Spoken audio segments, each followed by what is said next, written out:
Bonjour à tous et bienvenue dans la Minute Masque. Je m'appelle Stella Kleiner-Ruschkamp et je suis responsable marketing chez Dräger Safety.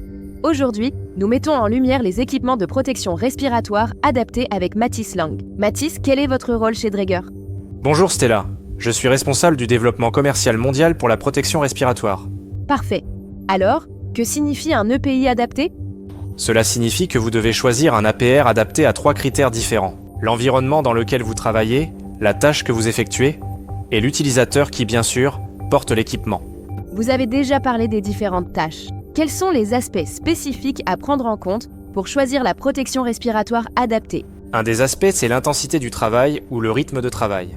Pour les tâches très pénibles, il faut choisir un équipement qui ne pose pas de contraintes supplémentaires pour les travailleurs, comme un appareil respiratoire à ventilation assistée ou un appareil à adduction d'air. Un autre aspect concerne les autres EPI dont vous avez besoin pour votre tâche.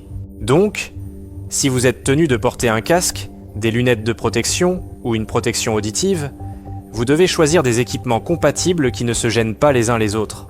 Vous pouvez par exemple opter pour l'une des coiffes d'un système à ventilation assistée qui intègre déjà bon nombre de ces solutions de protection. Et comment l'environnement de travail affecte-t-il le bon choix de protection respiratoire? Donc, en milieu professionnel, si vous travaillez dans une atmosphère potentiellement explosive, vous devez, par exemple, veiller à ne sélectionner que des équipements à sécurité intrinsèque, qui ne présentent donc aucun risque d'enflammer l'atmosphère.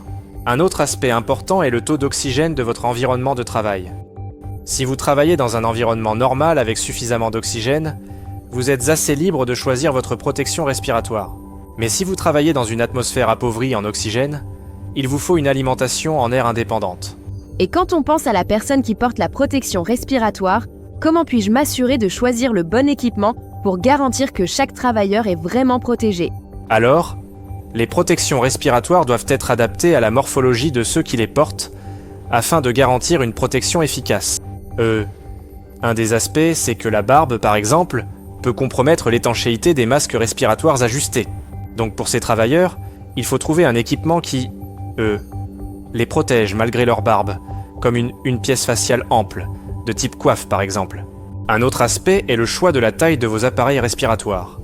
Alors, encore une fois, cela affecte l'étanchéité et la protection réelle des personnes.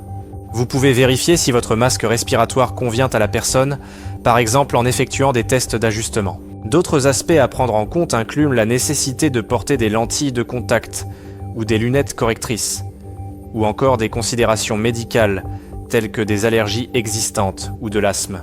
Merci beaucoup Mathis pour ces éclairages intéressants et merci à vous d'avoir regardé la Minute Masque.